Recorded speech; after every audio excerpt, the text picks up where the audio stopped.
Good morning ਆਲ students. ਬੇਟਾ ਅੱਜ ਆਪਾਂ ਕਰਨ ਜਾ ਰਹੇ ਹਾਂ ਹਿਸਟਰੀ ਦਾ ਲੈਸਨ ਨੰਬਰ 13 ਮੁਗਲਾਂ ਦੇ ਅਧੀਨ ਪੰਜਾਬ ਦੀ ਸਮਾਜਿਕ ਤੇ ਆਰਥਿਕ ਅਵਸਥਾ। ਕਿ ਮੁਗਲਾਂ ਦੇ ਸਮੇਂ ਜਿਹੜੇ ਪੰਜਾਬ ਦੇ ਲੋਕ ਸੀਗੇ ਉਹਨਾਂ ਦੀ ਆਰਥਿਕ ਤੇ ਸਮਾਜਿਕ ਅਵਸਥਾ ਕੀ ਸੀਗੀ। ਅੱਜ ਆਪਾਂ ਸਭ ਤੋਂ ਪਹਿਲਾਂ ਕਰਾਂਗੇ ਇਹਦੇ ਸ਼ਾਰਟ ਕੁਐਸਚਨ ਆਨਸਰ। ਠੀਕ ਹੈ ਜੀ। ਫਸਟ ਕੁਐਸਚਨ ਹੈਗਾ ਬੇਟਾ, ਮੁਗਲ ਕਾਲ ਵਿੱਚ ਪੰਜਾਬੀ ਸਮਾਜ ਕਿਹੋ ਜਿਹਾ ਸੀ। ਵੀ ਪੰਜਾਬ ਦੇ ਲੋਕ ਕਿੱਦਾਂ ਦੇ ਸੀ, ਕਿਵੇਂ ਦਾ ਆਪਣਾ ਜੀਵਨ ਬਤੀਤ ਕਰਦੇ ਸੀਗੇ।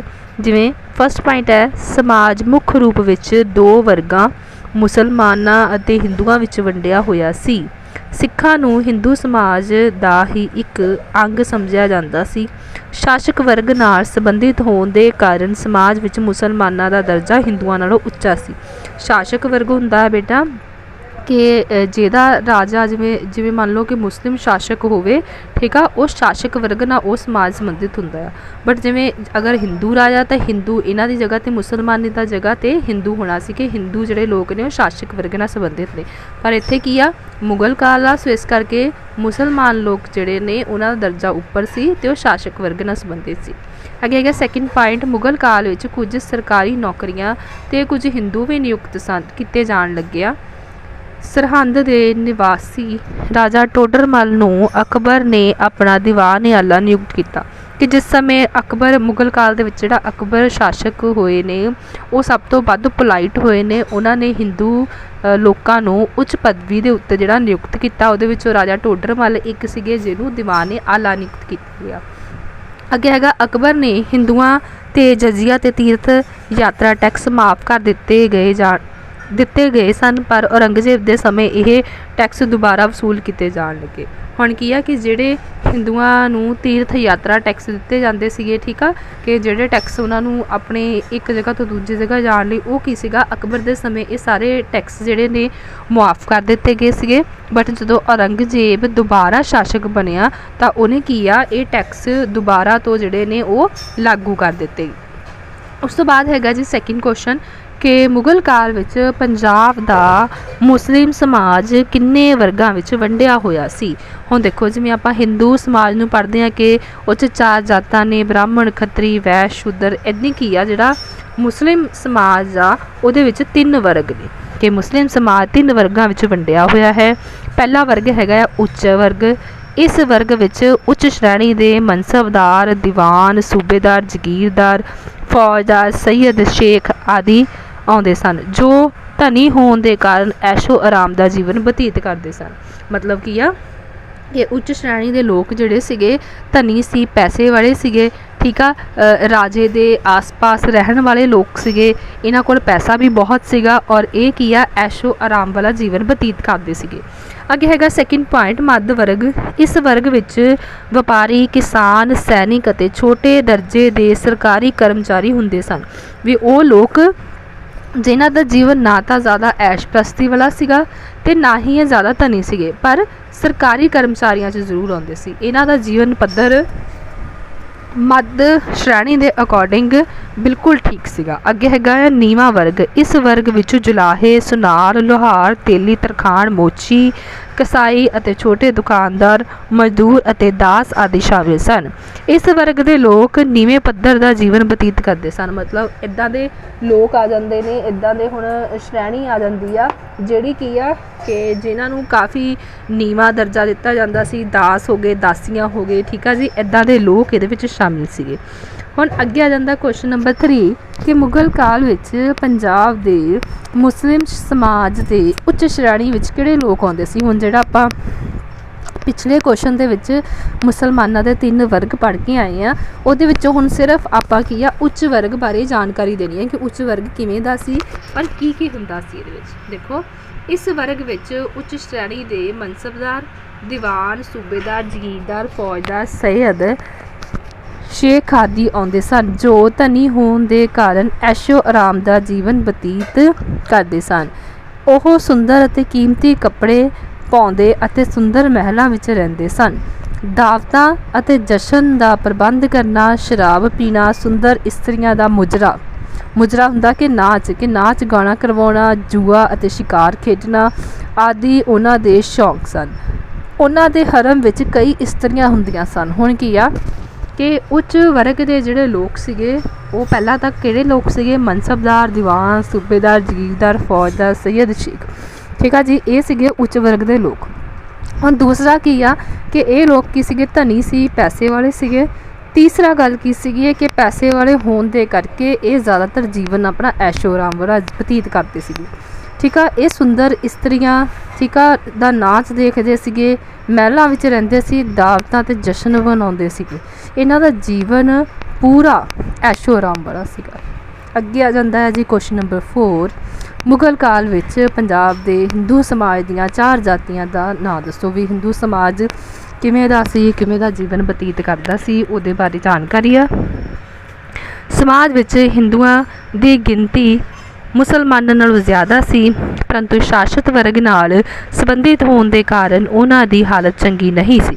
ਸ਼ਾਸਤ ਵਰਗ ਹੁੰਦਾ ਆ ਕਿ ਪ੍ਰਜਾ ਨਾਲ ਸੰਬੰਧਿਤ ਹੋਣ ਕਰਕੇ ਉਹਨਾਂ ਦੀ ਜਿਹੜੀ ਹਾਲਤ ਆ ਉਹ ਜ਼ਿਆਦਾ ਚੰਗੀ ਨਹੀਂ ਸੀਗੀ। ਹਿੰਦੂ ਸਮਾਜ ਵਿੱਚ ਸਦੀਆਂ ਤੋਂ ਚੱਲੀ ਆ ਰਹੀ ਜਾਤੀ ਪ੍ਰਥਾ ਮੌਜੂਦ ਸੀ। ਮੁਗਲ ਕਾਲ ਵਿੱਚ ਹਿੰਦੂਆਂ ਦੀਆਂ ਮੁੱਖ 4 ਜਾਤੀਆਂ ਬ੍ਰਾਹਮਣ, ਖੱਤਰੀ, ਵੈਸ਼ ਤੇ ਸ਼ੂਦਰ ਸਨ। ਉਸ ਸਮੇਂ ਪੰਜਾਬ ਵਿੱਚ ਖੱਤਰੀ, ਰਾਜਪੂਤ, ਜੱਟ, ਬ੍ਰਾਹਮਣ ਹਿੰਦੂਆਂ ਦੀਆਂ ਪ੍ਰਸਿੱਧ ਜਾਤੀਆਂ ਸਨ। ਇਹਨਾਂ ਦੀਆਂ ਅੱਗੇ ਕਈ ਉਪਜਾਤੀਆਂ ਬਣ ਚੁੱਕੀਆਂ ਸਨ, ਜਿਵੇਂ ਖੱਤਰੀਆਂ ਦੀ ਮਹਿਰਾ, ਮਲਹੋਤਰਾ, ਪੁਰੀ, ਭੰਡਾਰੀ, ਚੱਡਾ, ਖੰਨਾ ਆਦਿ। ਇਸ ਤਰ੍ਹਾਂ ਜੱਟ ਸਿੱਖਾਂ ਦੀਆਂ ਕੁਝ ਪ੍ਰਮੁੱਖ ਉਪਜਾਤੀਆਂ ਸਨ, ਸਿੱਧੂ, ਸੰਧੂ, ਗਰੇਵਾਲ, ਵਿਰਕ, ਚਾਹਲ, ਢਿੱਲੋਂ ਤੇ ਕਾਲੂ ਆਦਿ। ਮੁੱਖ ਜਾਤੀਆਂ ਤੋਂ ਇਲਾਵਾ ਨੀਵੀਂ ਜਾਤੀ ਦੇ ਹਿੰਦੂ ਵੀ ਕਾਫੀ ਗਿਣਤੀ ਵਿੱਚ ਪੰਜਾਬ ਵਿੱਚ ਰਹਿੰਦੇ ਸਨ, ਜਿਨ੍ਹਾਂ ਨੂੰ ਅਛੂਤ ਸਮਝ ਕੇ ਘ੍ਰਿਣਾ ਦੀ ਨਜ਼ਰ ਨਾਲ ਦੇਖਿਆ ਜਾਂਦਾ ਸੀ। ਮਤਲਬ ਕੀ ਆ ਕਿ ਪੂਰੇ ਕੁਐਸਚਨ ਦੇ ਵਿੱਚ ਇਹ ਆ ਕਿ ਬ੍ਰਾਹਮਣ, ਖੱਤਰੀ, ਵੈਸ਼, ਸ਼ੂਦਰ 4 ਜਾਤਾਂ ਸੀਗੀਆਂ, ਠੀਕ ਆ ਜੀ। ਜਿਹੜੀਆਂ ਤਾਂ ਪਹਿਲੀਆਂ 3 ਜਾਤਾਂ ਸੀਗੀਆਂ ਬ੍ਰਾਹਮਣ, ਖੱਤਰੀ ਤੇ ਵੈਸ਼, ਇਹਨਾਂ ਦਾ ਜੀਵਨ ਕਾਫੀ ਹੱਦ ਤੱਕ ਚੰਗਾ ਸੀਗਾ। ਇਹਨਾਂ ਦੀਆਂ ਅੱਗੇ ਉਪਜਾਤੀਆਂ ਵੀ ਬਣ ਚੁੱਕੀਆਂ ਸੀ, ਪਰ ਜਿਹੜੀ ਸ਼ੂਦਰ ਜਾਤੀ ਸੀਗੀ, ਠੀਕ ਆ, ਉਸ ਸਮੇਂ ਇਹਨਾਂ ਨੂੰ ਅਛੂਤ ਸਮਝ ਕੇ ਘ੍ਰਿਣਾ ਦੀ ਨਜ਼ਰ ਦੇ ਨਾਲ ਦੇਖਿਆ ਜਾਂਦਾ ਸੀ, ਕਿਉਂਕਿ ਕਾਫੀ ਨੀਵੀਂ ਜਾਤ ਸੀਗੀ, ਇਸ ਕਰਕੇ ਇਹਨਾਂ ਨੂੰ ਘ੍ਰਿਣਾ ਦੀ ਨਜ਼ਰ ਦੇ ਨਾਲ ਦੇਖਿਆ ਜਾਂਦਾ। ਨੈਕਸਟ ਹੈਗਾ ਜੀ ਕੁਐਸਚਨ ਨੰਬਰ 5, ਮੁਗਲ ਕਾਲੀਨ ਪੰਜਾਬ ਵਿੱਚ ਇਸਤਰੀ ਸਮਾਜ ਦੀਆਂ ਮੁੱਖ ਬੁਰਾਈਆਂ ਕਿਹੜੀਆਂ ਸਨ। ਵੀ ਹੁਣ ਸਿਰਫ ਇਸਤਰੀ ਸਮਾਜ ਕਿ ਇਸਤਰੀਆਂ ਨੂੰ ਕਿਹੜੀਆਂ-ਕਿਹੜੀਆਂ ਸਮੱਸਿਆਵਾਂ ਦਾ ਸਾਹਮਣਾ ਕਰਨਾ ਪੈਂਦਾ ਸੀ, ਉਹਦੇ ਬਾਰੇ ਦੱਸਣਾ ਹੈ। ਜਿਵੇਂ ਕਿ ਇਸਤਰੀਆਂ ਨੂੰ ਸਿਰਫ ਭੋਗ ਵਿਲਾਸ ਦੀ ਵਸਤੂ ਸਮਝਿਆ ਜਾਂਦਾ ਸੀ। ਇਸਤਰੀਆਂ ਦੀ ਸਿੱਖਿਆ ਵੱਲ ਬਹੁਤ ਘੱਟ ਧਿਆਨ ਦਿੱਤਾ ਜਾਂਦਾ ਸੀ। ਹਿੰਦੂਆਂ ਅਤੇ ਮੁਸਲਮਾਨਾਂ ਦੋਹਾਂ ਵਿੱਚ ਪਰਦੇ ਦੀ ਪ੍ਰਥਾ ਸੀ। ਮੁਸਲਿਮ ਇਸਤਰੀਆਂ ਬੁਰਖਾ ਪਾਉਂਦੀਆਂ ਸਨ ਅਤੇ ਹਿੰਦੂ ਇਸਤਰੀਆਂ ਨੂੰ ਘੁੰਡ ਕੱਢਣਾ ਪੈਂਦਾ ਸੀ। ਹੁਣ ਕੀ ਆ ਕਿ ਚਾਹੇ ਜ਼ਰੂਰੀ ਨਹੀਂ ਹੈਗਾ ਕਿ ਹਿੰਦੂ ਆ, ਮੁਸਲਮਾਨ ਆ, ਪਰ ਇਸਤਰੀਆਂ ਦੇ ਸਮਾਜ ਵਿੱਚ ਕੀ ਸੀਗਾ ਕਿ ਉਹਨਾਂ ਨੂੰ ਪਹਿਲਾਂ ਤਾਂ ਭੋਗ ਵਿਲਾਸ ਕਿ ਸਿਰਫ ਇੱਕ ਵਸਤੂ ਸਮਝ ਲਿਆ ਜਾਂਦਾ ਸੀਗਾ। ਦੂਸਰਾ ਕਿ ਇਸਤਰੀਆਂ ਦੀ ਸਿੱਖਿਆ ਵੱਲ ਕੋਈ ਖਾਸ ਧਿਆਨ ਨਹੀਂ ਸੀ ਦਿੱਤਾ ਜਾਂਦਾ। ਤੀਸਰਾ ਕਿ ਹਿੰਦੂ ਸਮਾਜ ਹੋਵੇ ਚਾਹੇ ਮੁਸਲਮਾਨ ਸਮਾਜ ਹੋਵੇ, ਪਰਦੇ ਦੀ ਪ੍ਰਥਾ ਦੋਨਾਂ 'ਚ ਸੀਗੀ। ਮੁਸਲਿਮ ਸਮਾਜ ਵਿੱਚ ਇਸਤਰੀਆਂ ਬੁਰਕਾ ਪਾਉਂਦੀਆਂ ਸੀ ਤੇ ਹਿੰਦੂ ਸਮਾਜ ਵਿੱਚ ਕੀ ਸੀਗਾ, ਇਸਤਰੀਆਂ ਨੂੰ ਘੁੰਡ ਕੱਢਣਾ ਪੈਂਦਾ ਸੀ। ਹੁਣ ਜਿਹੜੀਆਂ ਹੋਰ ਕਈ ਇੱਦਾਂ ਦੀਆਂ ਬੁਰਾਈਆਂ ਜਿਹਦੇ ਕਰਕੇ ਇਸਤਰੀਆਂ ਨੂੰ ਬਹੁਤ ਜ਼ਿਆਦਾ ਸ਼ਰਮਿੰਦਗੀ ਹੁੰਦੀ ਸੀ, ਜਿਵੇਂ ਕਿ ਬਹੁ ਵਿਆਹ, ਤਲਾਕ, ਮੁਸਲਿਮ ਇਸਤਰੀਆਂ ਦਾ ਜੀਵਨ ਨਰਕ ਬਣਾ ਦਿੱਤਾ ਸੀ। ਹਿੰਦੂਆਂ ਵਿੱਚ ਸਤੀ ਪ੍ਰਥਾ, ਕੰਨਿਆ ਹੱਤਿਆ, ਬਾਲ ਵਿਆਹ, ਸਤੀ ਪ੍ਰਥਾ ਅਤੇ ਵੈਸ਼ਵਾਵਿਰਤੀ ਆਦਿ ਅਨੇਕਾਂ ਬੁਰਾਈਆਂ ਪ੍ਰਚਲਿਤ ਸਨ। ਹੁਣ ਕੀ ਆ ਕਿ ਛੋਟੀ ਉਮਰ ਵਿੱਚ ਹੀ ਇਸਤਰੀ ਦਾ ਵਿਆਹ ਕਰ ਦੇਣਾ, ਬਾਲ ਵਿਆਹ, ਠੀਕ ਆ। ਫਿਰ ਕੰਨਿਆ ਹੱਤਿਆ ਕਿ ਜਨਮ ਤੋਂ ਪਹਿਲਾਂ ਹੀ ਕਿ ਜਨਮ ਹੁੰਦੇ ਸਾਰ ਹੀ ਬੱਚੇ ਨੂੰ ਮਾਰ ਦੇਣਾ। ਅਨੇਕਾਂ ਬੁਰਾਈਆਂ ਜਿਹਦੇ ਕਰਕੇ ਇਸਤਰੀ ਦੀ ਜਿਹੜੀ ਡਿਵੈਲਪ ਆ ਉਹ ਰੁਕ ਗਈ ਸੀਗੀ ਅਤੇ ਜਿਹਦੇ ਕਰਕੇ ਉਹਨੂੰ ਅਨੇਕਾਂ ਬੁਰਾਈਆਂ ਦਾ ਸਾਹਮਣਾ ਕਰਨਾ ਪੈ ਰਿਹਾ ਸੀ। ਅੱਗੇ ਆ ਜੀ ਕੁਐਸਚਨ ਨੰਬਰ 6, ਮੁਗਲ ਕਾਲੀਨ ਪੰਜਾਬ ਵਿੱਚ ਲੋਕਾਂ ਦੇ ਮਨੋਰੰਜਨ ਦੇ ਸਾਧਨ ਕੀ ਸਨ। ਵੀ ਕਿਹੜੇ ਸਾਧਨ ਦੇ ਨਾਲ ਲੋਕ ਆਪਣਾ ਮਨੋਰੰਜਨ ਕਰਦੇ ਸੀ, ਉਹ ਸਾਧਨ ਦੇਖਣੇ ਆ। ਮੁਗਲ ਕਾਲੀਨ ਲੋਕ ਕਈ ਢੰਗਾਂ ਨਾਲ ਆਪਣਾ ਮਨੋਰੰਜਨ ਕਰਦੇ ਸਨ। ਉੱਚ ਸ਼੍ਰੇਣੀ ਦੇ ਲੋਕਾਂ ਨੂੰ ਸ਼ਿਕਾਰ ਖੇਡਣ ਦਾ ਬੜਾ ਸ਼ੌਂਕ ਸੀ।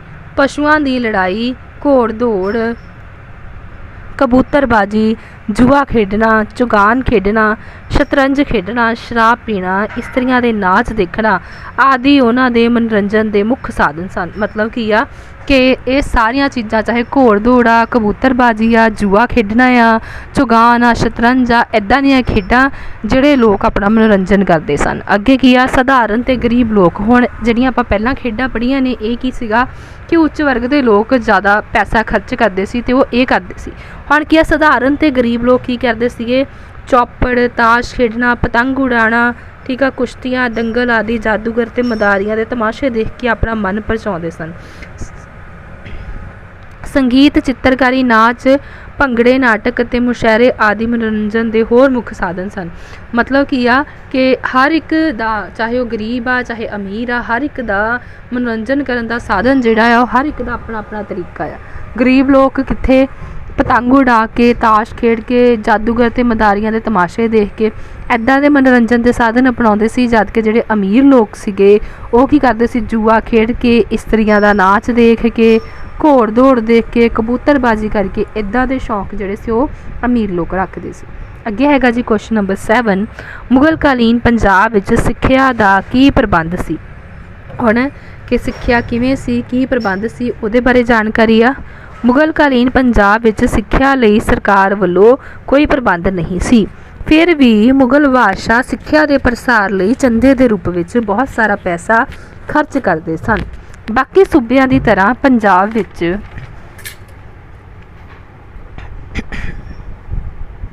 बाकी सूबियां विच मुढ़ली सिक्ख्या पाठशालावां अते मदरसियां विच दित्ती जांदी सी। हुण जिहड़े आ हिंदू लोग आ वो की आ पाठशालावां दे विच सिक्ख्या ग्रहण करते सीगे, और जो मुसलमान सीगे वो की आ मदरसियां दे विच अपनी सिक्ख्या ग्रहण करते सीगे। पंजाब विच उच्च सिक्ख्या दा एक केंद्र सियालकोट विच सी। अकबर दे समय विच मौलाना कलाम इस केंद्र दा प्रधान सी। लाहौर, गुजरात, मुल्तान, जलंधर अते सुल्तानपुर भी सिक्ख्या दे होर मुख केंद्र सन। मतलब की आ कि जिहड़ा मुख केंद्र सीगा वो सीगा सियालकोट दे विच, ठीक आ जी। और अकबर दे समय जिहड़ा मौलाना कलाम सीगा इस केंद्र दा प्रधान सीगा। और बाद विच की आ लाहौर, गुजरात, मुल्तान, जलंधर ते जिहड़ा सुल्तानपुर दा इलाका सीगा वो भी की आ सिक्ख्या दा एक मुख केंद्र रहा। उस तो बाद आ जी क्वेश्चन नंबर 8, मुगलकालीन पंजाबियों का मुख किता की सी, इसका की कारण सी कि जिहड़े मुगलकालीन लोग सीगे, पंजाबी सीगे उस समाज दे, वो किहड़ा काम करते सीगे, किहड़ा किता मशहूर सीगा, वो सीगा जी पंजाब की भूमि शुरू तो ही बहुत उपजाऊ होने के कारण मुगलकालीन पंजाब के लोगों का भी मुख किता खेतीबाड़ी अते इस ते आधारित पशु पालना सी। मुगल सम्राट दे विशेष ध्यान देण नाल पंजाब विच खेती विशेष उन्नति कीती। पंजाब विच रबी हाड़ी दी फसल, खरीफ सौणी दी फसल दोवें तरह दीयां फसलां बीजियां जांदियां सन। भावें पंजाब दे किसान खेती लई मुख रूप विच वरखा ते निर्भर करदे सन, पर फिर भी खूह ਅਤੇ ਨਹਿਰਾਂ ਦੀ ਵਰਤੋਂ ਸਿੰਚਾਈ ਲਈ ਹੀ ਕੀਤੀ ਜਾਂਦੀ ਸੀ। ਹੁਣ ਦੇਖੋ ਕਿ ਜਦੋਂ ਜਿਸ ਟਾਈਮ ਤੱਕ ਅਕਬਰ ਜਿਹੜਾ ਬਾਦਸ਼ਾਹ ਉਸ ਤੋਂ ਪਹਿਲਾਂ ਕੀ ਸੀਗਾ, ਲੋਕ ਵਰਖਾ 'ਤੇ ਹੀ ਨਿਰਭਰ ਕਰਦੇ ਸੀਗੇ, ਪਰ ਅਕਬਰ ਦੇ ਸਮੇਂ ਵਿੱਚ ਡਿਵੈਲਪਮੈਂਟ ਹੋਣ ਕਰਕੇ ਕੀ ਆ ਜਿਹੜੀਆਂ ਖੂਹ ਜਾਂ ਨਦੀਆਂ ਨਹਿਰਾਂ ਨੇ ਉਹ ਕੱਢੀਆਂ ਜਾਣ ਲੱਗੀਆਂ, ਜਿਹਦੇ ਕਰਕੇ ਕੁਝ ਕਿਸਾਨਾਂ ਨੂੰ ਇਸ ਦਾ ਜਿਹੜਾ ਫਾਇਦਾ ਆ ਉਹ ਹੋਣ ਲੱਗਾ ਸੀਗਾ। ਇਸ ਕਰਕੇ ਲੋਕ ਵਰਖਾ ਤੋਂ ਬਾਅਦ ਖੂਹ ਅਤੇ ਨਹਿਰਾਂ ਦੇ ਉੱਤੇ ਡਿਵੈਲਪ ਹੋਣਾ ਸ਼ੁਰੂ ਹੋ ਗਏ ਸੀ। हाँ जी, अगे जी क्वेश्चन नंबर 9, मुगलकालीन पंजाब के 4 प्रसिद्ध वपारिक नगरां दे नाम दसो। वपारिक नगर हुंदे आ कि जिहदे नाल असीं कुछ खरीद सकते हैं, कुछ वेच सकते हैं, इस करके की आ इन्हां नूं आपां कहांगे वपारिक नगर। पहला पॉइंट हैगा मुगलकालीन पंजाब विच राजनीतिक अते आर्थिक दृष्टि ते लाहौर ते मुल्तान महत्वपूर्ण सन। हुण की कहा जाता कि सिर्फ आर्थिक दृष्टि कि पैसे के पक्षों, राजनीति दृष्टि कि जिथे सारा कुछ राजनीति के अकॉर्डिंग हुंदा होवे, वो की आ लाहौर ते मुल्तान सब तो महत्वपूर्ण सन। 1585 तो 1598 ईस्वी तक लाहौर मुगल साम्राज्य की राजधानी रहने के कारण इसका महत्व होर भी ज़्यादा वध गया। भी मुगल साम्राज्य की राजधानी लाहौर सीगी, जिहदे करके की सीगा राजधानी का महत्व होर ज़्यादा वध गया। पंजाब के होर प्रसिद्ध वपारिक नगर जलंधर, सुल्तानपुर, सरहंद, बजवाड़ा, बटाला, सुनाम, माछीवाड़ा, पानीपत, हिसार आदि सन। हुण की आ कि सिर्फ पंजाब दे वपारिक नगर सी, अगे की आ कि जिहड़े सिख गुरुआं द्वारा वसाए गए नगर आ। सिख गुरुआं ने पंजाब विच अमृतसर, कीरतपुर साहिब, आनंदपुर साहिब, करतारपुर, तरनताਰਨ आदि प्रसिद्ध वपारिक नगर वसाए। ਹੁਣ ਕੀ ਸੀਗਾ ਕਿ ਆਪਣੇ ਸਿੱਖ ਗੁਰੂਆਂ ਦੇ ਵਿੱਚ ਕੀ ਆ ਕਿ ਜਿਹੜੇ ਵੀ ਸ਼ਹਿਰ ਉਹਨਾਂ ਨੇ ਵਸਾਏ ਆ ਉਹਨਾਂ ਦੇ ਆਸ-ਪਾਸ ਕੋਈ ਨਾ ਕੋਈ ਬਾਜ਼ਾਰ ਹੋਣ ਕਰਕੇ ਇਹ ਨਗਰ ਵਪਾਰਿਕ ਦ੍ਰਿਸ਼ਟੀ ਤੋਂ ਹੋਰ ਵੀ ਜ਼ਿਆਦਾ ਮਹੱਤਵਪੂਰਨ ਹੋ ਗਏ। ਅੱਗੇ ਹੈਗਾ ਜੀ ਕੁਐਸਚਨ ਨੰਬਰ 10, ਮੁਗਲ ਕਾਲੀਨ ਪੰਜਾਬ ਵਿੱਚ ਆਯਾਤ ਅਤੇ ਨਿਰਯਾਤ ਦੇ 3 ਪੱਖ ਦੱਸੋ। ਵੀ ਆਯਾਤ ਨਿਰਯਾਤ ਕਿ ਕਿਹੜੀਆਂ ਚੀਜ਼ਾਂ ਮੰਗਵਾਈਆਂ ਜਾਂਦੀਆਂ ਸੀ ਬਾਹਰੋਂ, ਕਿਹੜੀਆਂ ਚੀਜ਼ਾਂ ਨੂੰ ਅਸੀਂ ਭੇਜਦੇ ਸੀਗੇ, ਠੀਕ ਆ, ਉਹਦੇ ਬਾਰੇ ਅਸੀਂ ਜਿਹੜਾ ਵਪਾਰ ਆ ਉਹ ਦੱਸਣਾ ਹੈ। फस्ट पॉइंट हैगा पंजाब का विदेशी व्यापार अफगानिस्तान, ईरान, इराक, तिब्बत, पश्चिमी चीन, अरब देशों ਅਤੇ मध्य एशिया के देशों नाल हुंदा सी। हुण की आ कि ये सारे देश जिहड़े सीगे उन्हां दे नाल पंजाब का विदेशी व्यापार हुंदा सीगा। अगे हैगा पंजाब विच ईरान ਅਤੇ इराक तो चंगी नस्ल के घोड़े, खुरासान, मध्य एशिया ते तुर्की तो मखमली रेशमी कपड़ा ते काबुल तो सुक्के मेवे आउंदे सन। हुण ये की आ कि किहड़ियां चीज़ां सी मंगवांदे सीगे कि पहला ईरान ते इराक तो चंगी नस्ल के घोड़े, खुरासान, मध्य एशिया ते तुर्की तो मखमली ਅਤੇ रेशमी कपड़ा ते काबल तो सुक्के मेवे। ये साडे पंजाब दे विच ये चीज़ां आउंदियां सी। हुण किहड़ियां चीज़ां असीं बाहर भेजदे सीगे, जिवें पंजाब तो अनाज, चीनी, दालां, सूती कपड़ा, उन्नी कपड़ा, शाल, दरियां, गलीचे आदि विदेशों में भेजे जाते सीगे। हुण की आ कि अगर असी किसी तो कुछ मंगवा रहे हाँ तो उस देश नूं असी कुछ ना कुछ वो चीज़ां दिंदे भी हाँ। सो इसलिए पंजाब तो अनेका किस्म की जिहड़ियां चीनी, अनाज, दालां इदां दीयां चीज़ां बाहर भी भेजियां जांदियां सी। अगे हैगा जी क्वेश्चन नंबर 11, मुगल कालीन पंजाब विच माल ढुआई दे किहड़े-किहड़े साधन सन। भी किहड़े-किहड़े साधनां राहीं समान नूं एक जगह तो दूसरी जगह ते भेजिया जांदा सीगा। हुण देखो ਵਪਾਰਕ माल की ढुआ ढुआई बंजारे करते सन जो ਵੱਡੇ ਵੱਡੇ ਕਾਫਲਿਆਂ ਦੇ ਰੂਪ ਵਿੱਚ समान समेत यात्रा करते सन। ऊँट, बैल गड्डियां, घोड़े, खच्चर, गधे आदि माल की ढुआई के मुख्य साधन सन। उस समय नदियां ते पक्के पुल नहीं हुंदे सन। इन्हां नूं पार करन लई किश्तियां की वरतों की जाती सी। यह किश्तियां भी माल ढोण का मुख्य साधन सन। पहाड़ां की लकड़ी पंजाब विच वेचण लई उन्हां नूं दरियावां विच बहा के इत्थे लिआंदा जांदा सी। हुण देखो हर तरह का व्यापार दसदा भी अगर ठल मारेगा तो उन्हां ते ऊँट, बैल गड्डियां, खच्चर, गधे इन्हां राहीं की आ माल ढुआ ढुआई हुंदा सी। अगर की आ हुण की आ उस समय नदियां ते पक्के पुल नहीं सीगे जिहदे करके पार करना भी नदी नूं पार करन दे लई की सीगा किश्तियां सी, उहदे विच समान दी ढुआ ढुआई हुंदी सी। जिवें पहाड़ां दी लकड़ी आ हुण की आ इन्हां नूं उस समय इन्ना डिवेलपमेंट नहीं सीगी कि इन्हां नूं एक जगह तो दूजी जगह आसानी नाल लिआंदा जा सके। सो लोग किहड़ा रस्ता अपनाउंदे सी कि इन्हां नूं दरियावां दे विच बहा दिंदे सी जिहदे करके की आ पानी ही इन्हां नूं एक जगह तो दूजी जगह लै जांदा सीगा। हुण अगे आ जांदा जी वस्तुआं दी कीमत कि पैसा किस कीमत दे विच सी। मुगल कालीन पंजाब विच प्रचलित मुद्रावां हुंदा पैसा अते वस्तुआं दीयां कीमतां बारे जानकारी दिओ। भी वस्तु दी जिहड़ी अगर आपां हुण रोज़ाना जीवन दे विच चीनी आ, दाल आ, घिओ आ हुण किस भाਅ च लैंदे आ ते उस समय की कीमतां सीगीआं। हुण देखो मुगल काल विच सोने, चांदी अते तांबे के सिक्के हुंदे सन। उस समय भार अते धातु दीयां किस्मां दे आधार ते 26 तरह के सिक्के सन। टोटल सिक्के किन्ने सीगे? 26 तरह के। चांदी के सिक्के नूं रुपईया कहा जांदा सी, तांबे के सिक्के नूं दाम कहा जांदा सी।